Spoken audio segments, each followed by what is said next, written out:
ಪರಿಸರ ದಿನಾಚರಣೆ ಅಂದ್ರೆ ಬರೀ ಒಂದೇ ದಿವಸದಲ್ಲಿ ಮಾಡುವ ಕೆಲಸ ಅಲ್ಲ.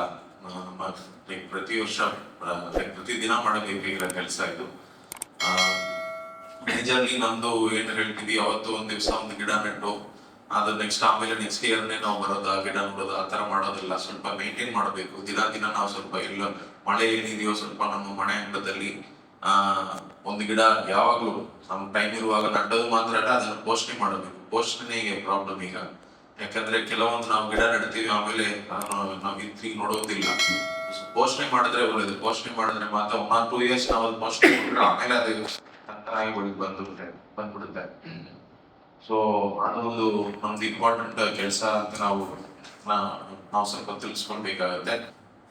ಬರೀ ನಮ್ದು ಗಿಡ ಮಾತ್ರ ನಡೋದು ಮಾತ್ರ ಕೆಲಸ ಆಗುದಿಲ್ಲ. ಎಲ್ಲದು ಎಂಟೈರ್ ಇಕೋಸಿಸ್ಟಮ್ ಅನ್ನ ನಾವು ಕಾಪಾಡಬೇಕಾಗುತ್ತೆ. ಯಾಕಂದ್ರೆ ಅದರ ಇಕೋಸಿಸ್ಟಮ್ ಅಲ್ಲಿ ಒಂದೊಂದು ಸಣ್ಣ ಇದು ಕೂಡ ನಮ್ಗೆ ತುಂಬಾ ಇಂಪಾರ್ಟೆನ್ಸ್ ಇದೆ. ಅದು ನಮ್ಗೆ ಅದು ಹೋಗಾದ್ಮೇಲೆ ಅದೊಂದು ಇಂಪಾರ್ಟೆನ್ಸ್ ಗೊತ್ತಾಗುತ್ತೆ.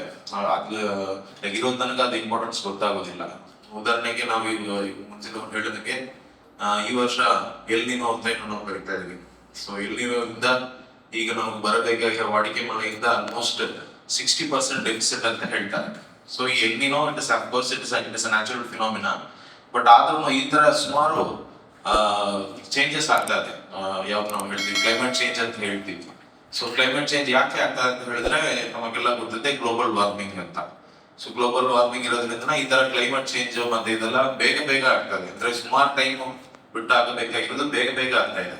ಸೊ ಅದು ಯಾಕೆ ಅಂತ ಹೇಳಿದ್ರೆ ಕ್ಲೈಮೇಟ್ ಚೇಂಜ್ ಮತ್ತೆ ಗ್ಲೋಬಲ್ ವಾರ್ಮಿಂಗ್. ಈಗ ಕಾಲದ ಜಿಜ್ಞಾಸೆ ಇದೆ, ಇದು ಮಳೆಗಾಲವ ಬೇಸಿಗೆಯೋ ಅಂತೇಳಿ. ಯಾಕೆಂದ್ರೆ ಇಂಥ ಕೆರೆ ನದಿ ತುಂಬಿ ಹರಿಬೇಕಾದಂತಹ ಈ ಹೊತ್ತಲ್ಲಿ ಬೇಸಿಗೆಯ ಬಿಸಿಲು ಏಪ್ರಿಲ್ ಮೇ ತರ ನಮಗೆ ಬೆವರಿಸ್ತಾ ಇದೆ. ಹಾಗಾಗಿ ಕಾಲದ ಜಿಜ್ಞಾಸೆಯ ನಡುವೆ ನಾವು ಪರಿಸರ ಪರವಾಗಿ ಕೆಲಸ ಮಾಡಬೇಕಾದಂತಹ ಅನಿವಾರ್ಯತೆ ಇದೆ. ಈಗ ನಾವು ಪರಿಸರ ವಿವಿಧ ಎಚ್ಚರಿಕೆಯನ್ನ ಗಮನಿಸಿ ಅವಲೋಕಿಸಿ ಒಂದಿಷ್ಟು ಪರಿಸರ ಪರ ಕೆಲಸಗಳನ್ನ ಮಾಡದೇ ಇದ್ದರೆ, ಪಾಠ ಕಲಿಯದೇ ಇದ್ದರೆ ಭವಿಷ್ಯದಲ್ಲಿ ಆಗುವ ಅನಾಹುತಗಳಿಗೆ ಪರಿಸರವು ಕೂಡ ಅಥವಾ ಪ್ರಕೃತಿಯು ಕೂಡ ಹೊಣೆಯಾಗಿರುವುದಿಲ್ಲ, ನಮ್ಮನ್ನು ಕ್ಷಮಿಸುವುದಿಲ್ಲ. ಪತ್ರಕರ್ತರ ಸಂಘ ಅಥವಾ ಪತ್ರಕರ್ತರು ಏನು ಸಮಾಜದಲ್ಲಿ ಆಗು ಹೋಗುಗಳಿಗೆ ಅಥವಾ ತಪ್ಪುಗಳಿಗೆ ಏನು ಎತ್ತಿ ಹಿಡಿದು ತೋರಿಸ್ತೇವೆ, ಅದೇ ತರ ನಮ್ಮ ಜವಾಬ್ದಾರಿಯನ್ನ ನಾವು ಪರಿಸರ ಪರವಾಗಿ ನಿರ್ವಹಿಸಬೇಕಾಗ್ತದೆ. ಇದರಲ್ಲಿ ನಮಗೇನೋ ಜವಾಬ್ದಾರಿ ಇಲ್ಲ ಅಂತ ಹೇಳಿಕೊಳ್ಳುವ ಹಾಗಿಲ್ಲ, ಅಥವಾ ಇದು ಸರ್ಕಾರದ ಜವಾಬ್ದಾರಿ, ಸಂಘ ಸಂಸ್ಥೆಗಳ ಜವಾಬ್ದಾರಿ, ನಮ್ದೇನು ಪಾಲಿಲ್ಲ ಅಂತ ಹೇಳುವ ಹಾಗಿಲ್ಲ. ನಾವು ಕೂಡ ಈ ಪ್ರಕೃತಿಯ ಒಂದು ಭಾಗವೇ, ಎಲ್ಲ ಜೀವಿಗಳಂತೆ ನಾವು ಕೂಡ.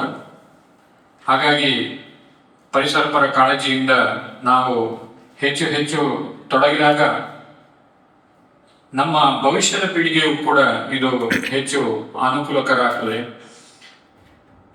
ತಪ್ಪು ಯಾರ್ದು ಅಂತ ನಾವು ಯಾರನ್ನು ಬೊಟ್ಟು ಮಾಡುವ ಹಾಗಿಲ್ಲ. ತಪ್ಪಿನಲ್ಲಿ ನಾವೆಲ್ಲರೂ, ದೊಡ್ಡವರು ಸಣ್ಣವರು ಮಕ್ಕಳು ಎಲ್ಲರೂ ಕೂಡ ಸಹಭಾಗಿಗಳೇ.